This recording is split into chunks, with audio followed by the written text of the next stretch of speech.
กราบสวัสดีสบายดีพ่อแม่พี่น้องมื้อนี้พ่อกับบาสมายนำบาสมายสิมารีวิวทางเข้า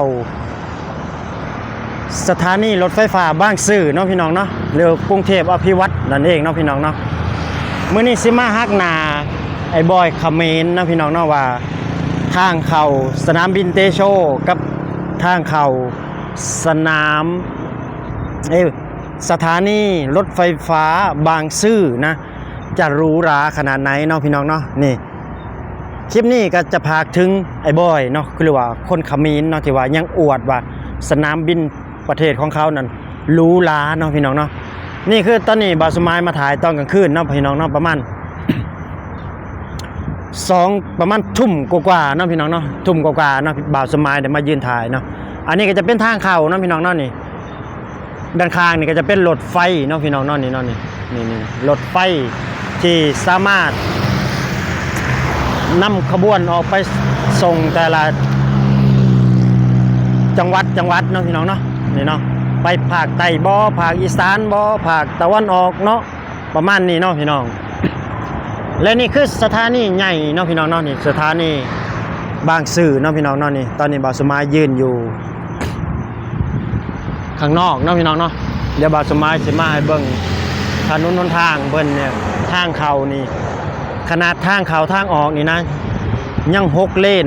7เลนพี่น้องป๊อดโทษนี่คือทางจะเป็นขาออกเนาะพี่น้องเนาะตรงนี้จะเป็นขาออกทางนี้ก็จะเป็นขาเข้าเนาะพี่น้องเนาะนี่แต่อยู่ข้างในพุ่นกะผู้โดยสารก็หลายเนาะพี่น้องเนาะนี่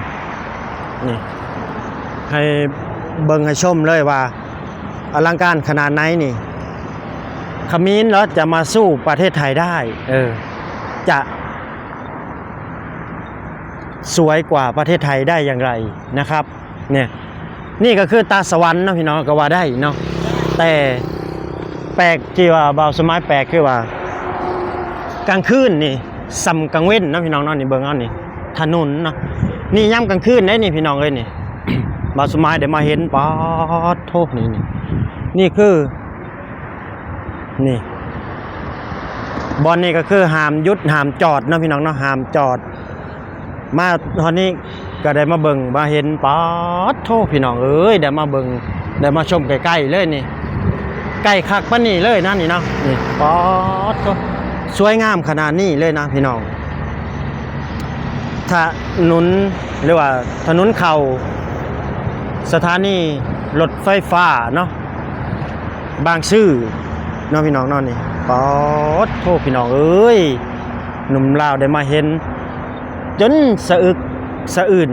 สะดุดตาเนาะพี่น้องป๊อดโทษนี่ในบอกว่าบอยเขมรถนนประเทศเขาเนี่ยเจริญและสวยที่สุดนะนี่โอ้นี่กลางคืนนะนี่นะอยู่ข้างบนนี่ก็จะเป็นทางด่วนนะพี่น้องนอนนี่ก็คือทางด่วนนะพี่น้องเนาะพุ่นเส้นนี้ก็ยิ่งเข้าไปจนหอดพุ่นแล้วเนาะพี่น้องเนาะชลบุรีหรือออกไปทางภาคตะวันออกพุ่นแล้วเนาะพี่น้องเนาะนี่ภาคแถวชลบุรีแถวพัทยาแถวระยองไปทางพุ่นแล้วเนาะพี่น้องเนาะทางนี้ก็จะเข้าไปพุ่นแหละแถวเข้าไปทางกรุงเทพพุ่นแล้วเนาะพี่น้องพุ่นเข้าไปทางพูนแหละทางใดรู้บ่าวสมัยกับบ่ฮู้ปานใดเนาะพี่น้องเนาะแต่ถ่ายให้เบิ่งคือว่าถนนหนทางประเทศเพิ่นนี่สะดวกสบายอีหลีพี่น้องเอ้ยพี่น้องเอ้ยเบิ่งเอาเบิ่งพุ่นรถลังเข้าไหลเข้าบ่ขาดสายเด้อพี่น้องเอ้ยพุ่นนี่แหละครับประเทศไทยเพิ่นถ้าเพิ่นสร้างแล้วเพิ่นจะสร้างให้สุดเลยเนาะสร้างให้สุดถึงที่สุดเลยเนาะพี่น้องและเอาให้งามที่สุดเนาะจนบ่เอาว่าให้ประเทศใดมาเปรียบเทียบได้เนาะพี่น้องเนาะนี่เบิ่งเอานี่เนาะคือรถไฟเนาะพี่น้องเนาะนี่หนุ่มลาวได้มาเห็นได้มาถ่ายใกล้ๆเนาะจะเป็นแบบว่าบอนจอดสลอบอนเข้าชานสลาก็ว่าได้เนาะพี่น้องเนาะนี่เนาะโอ้ผลทางด่วนได้พี่น้องเอ้ยข้างบนนั่นน่ะ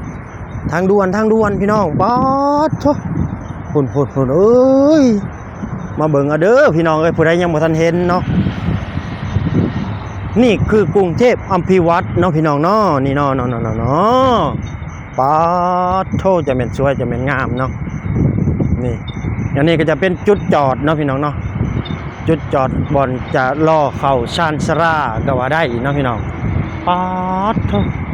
เห็นงามเลยพี่น้องเอ้ยผู้ท่านั้นก็จะเป็น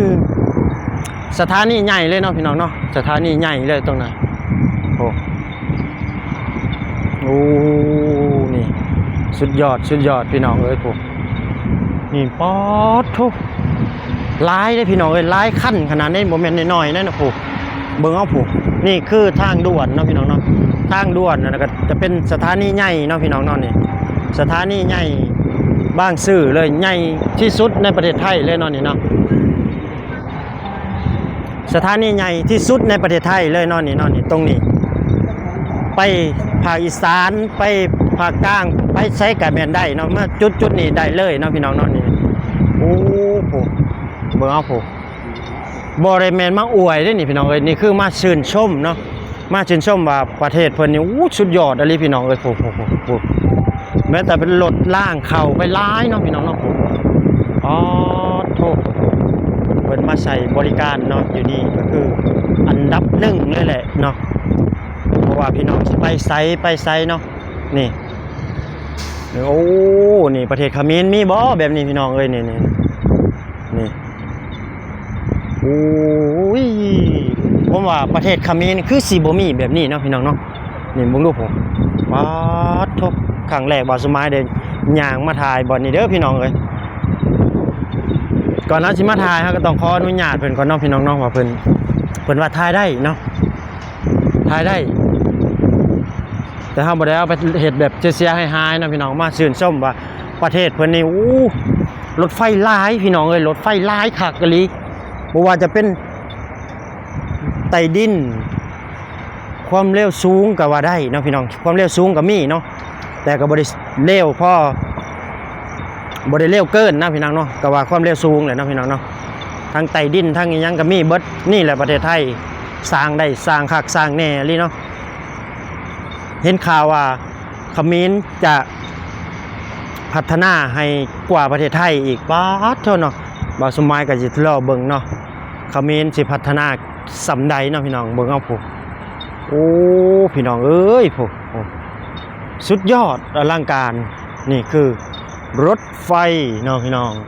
กินน้ำมันได้นี่พี่น้องเอ้ยนี่กินน้ำมัน กินน้ำมันยังวะมันโซล่าเนาะพี่น้องเนาะ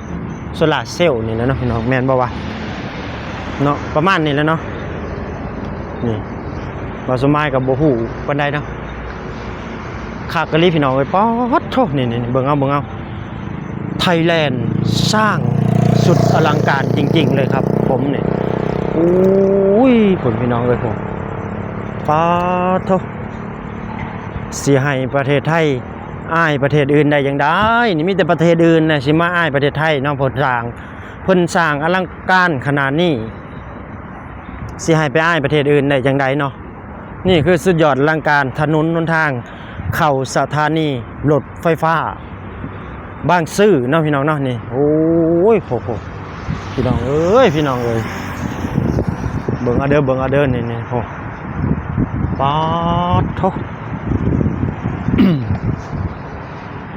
สวยงามขนาดนี้เลยบ่นี่พี่น้องนี่คือถนน8เลนเนาะพี่น้องเนาะ8เลนเนาะฝั่งนี้ก็จะ5เนาะพี่น้อง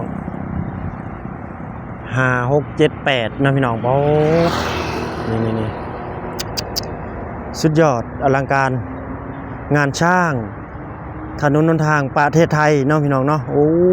ยผมเบิ่งเอ